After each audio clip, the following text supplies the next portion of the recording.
Donc voilà, je suis dans Illustrator palette des outils en 2 colonnes, palette des outils avancée complète évidemment.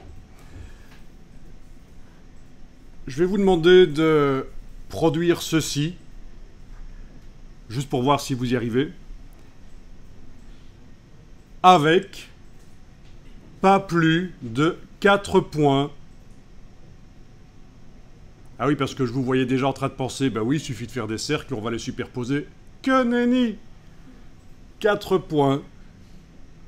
Vous me faites ça. Juste pour voir où vous en êtes, si vous y arrivez. À mon avis, ça va aller. Donc, 4 points de construction, 4 vecteurs, bien les carrés, là. Donc, 2 contours et un disque gris au centre. Entre les contours et le disque, c'est de la transparence. Je vais vous le prouver en traçant quelque chose ici. Voilà. Auquel je vais donner une couleur. Et je vais le faire passer derrière. Comme ça, vous allez tout de suite voir. Objet, disposition, arrière-plan ou d'autres techniques, peu importe. Voilà, donc on a bien ceci en fait. Oui, pour que ce soit plus clair, hein, pour que vous ne pensiez pas que c'est du blanc entre le disque central gris et les 2 contours.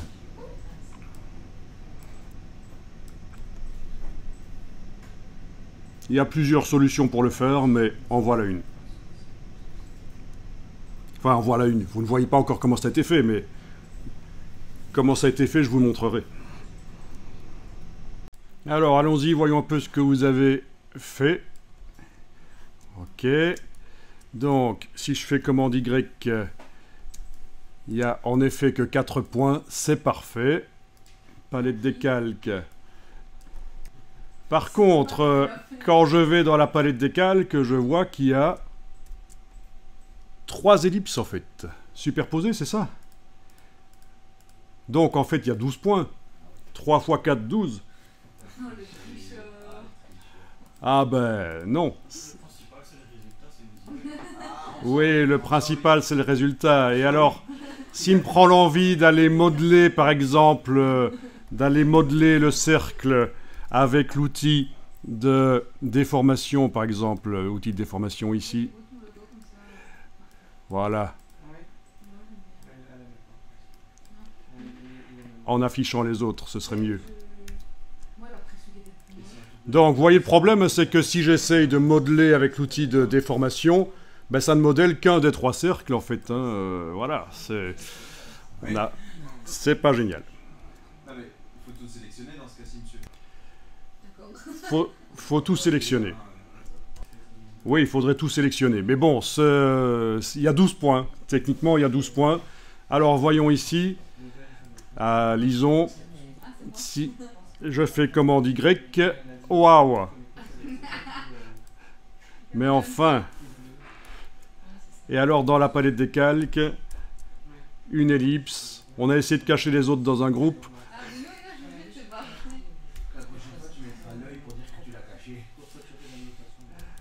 Ok, alors, suivant Martin.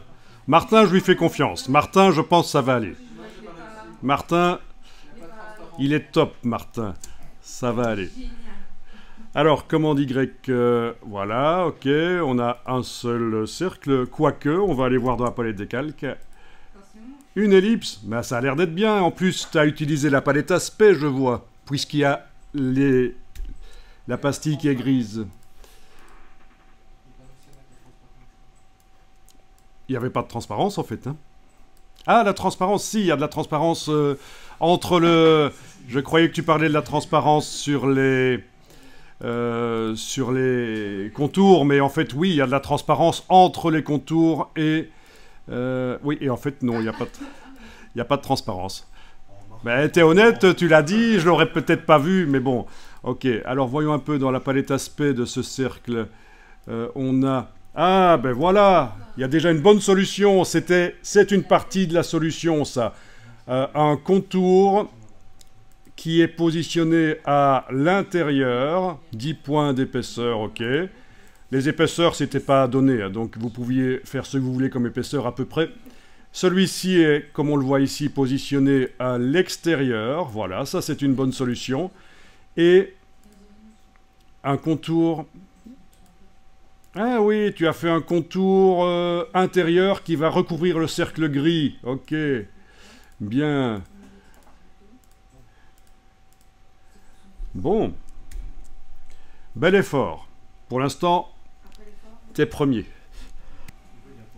Alors, voyons Tom. Ok, donc...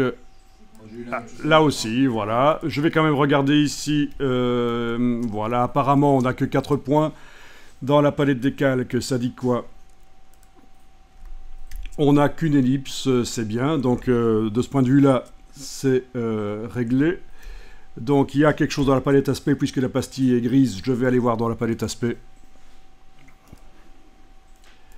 Donc, ici, contour extérieur de 8 points, contour intérieur de 10 points. Ah oui, pour boucher le trou, oui. Voilà. Tiens, tiens, tiens. Et contour extérieur... Ah oui, ils sont tous les deux à l'extérieur, et ça marche, en effet, s'il y en a un qui est plus large que l'autre. Et en effet, on a un de 8 points et un de 18. Oui, ça peut marcher. Donc, encore une autre solution. Par contre, la transparence n'y est pas. Eh oui. Alors, Émilie, tu me dis que ce sera la même chose à peu près. Donc, ici, palette des calques. Palette des calques, une seule ellipse, avec quelque chose dans la palette aspect. Palette aspect, on a donc un contour de 15 points à cheval sur le tracé, un contour extérieur à 26 points, mais qui est en dessous du contour à 15 points, donc c'est pour ça qu'il déborde comme ça, c'est bien. Et puis on a un contour plus grand, intérieur, qui va boucher le trou pour empêcher que le cercle gris ne soit visible partout. Bien, ok. Bon, je vais créer un nouveau document et vous montrer comment ça a été fait. Donc ça, c'est le genre de choses qu'on vous fait passer comme test si vous voulez entrer dans une boîte de graphisme. Bien sûr, si vous voulez être indépendant, seul et avoir vos clients, personne ne vous fera passer des tests. Mais si vous voulez entrer dans une boîte de graphisme, on vous fait passer comme ça quelques tests, juste pour voir si vous avez les connaissances. Et donc, c'est ce genre de choses rapides. Donc je vous montre ici, avec, vous ne le faites pas en même temps, vous allez tester après. Je vais faire ici l'ellipse, bien. Donc elle a un fond blanc et un contour noir. Donc je vais aller dans la palette aspect, mettre le contour d'une couleur, lui donner une épaisseur, voilà. Le dire qui va être à l'extérieur, celui-là, voilà. Ensuite, je vais le dupliquer. J'aurais pu ajouter un nouveau contour par le menu de la palette aspect, bien sûr. Je vais lui mettre une autre couleur. Voilà, on va faire un truc bien différent. Le premier va avoir une couleur brun foncé, le deuxième une couleur brun clair. Au niveau de l'alignement, celui-là va être à l'intérieur, voilà. Le fond va être en gris, voilà. Et c'est là que vous avez tous coincé. Comment faire en sorte que le fond, le cercle gris soit moins grand? Je vais le mettre un peu plus clair parce qu'on ne voit pas bien ici. Voilà, on voit mieux. Oui. Comment faire en sorte que le cercle gris soit plus petit, en fait. Plus petit, j'ai dit plus grand, non, qu'il soit plus petit. Non, qu'il soit plus petit, bien sûr. Le cercle gris doit être plus petit. Dites-le moi quand je dis des bêtises.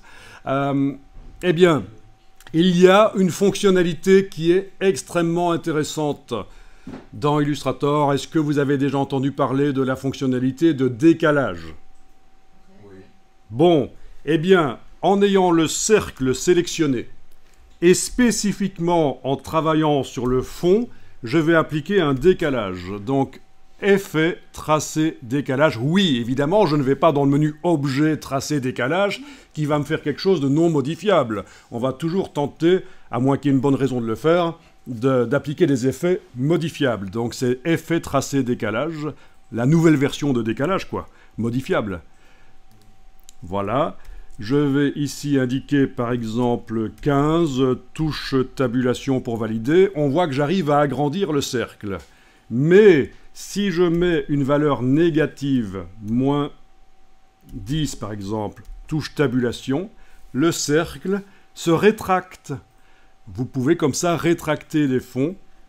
Et voilà, c'était la solution. Parce que si on va maintenant mettre un rectangle en couleur... Voilà, objet disposition arrière-plan. On voit bien que derrière le cercle, entre les deux, je veux dire entre les deux contours et le cercle, c'est de la transparence. Bien, personne n'a pensé à ça en fait. Alors, le décalage négatif. Le décalage, vous y aviez pensé? Je connais le décalage, je ne savais pas que ça pouvait faire Ah ben une application comme ça sur un lastre. c'est intéressant.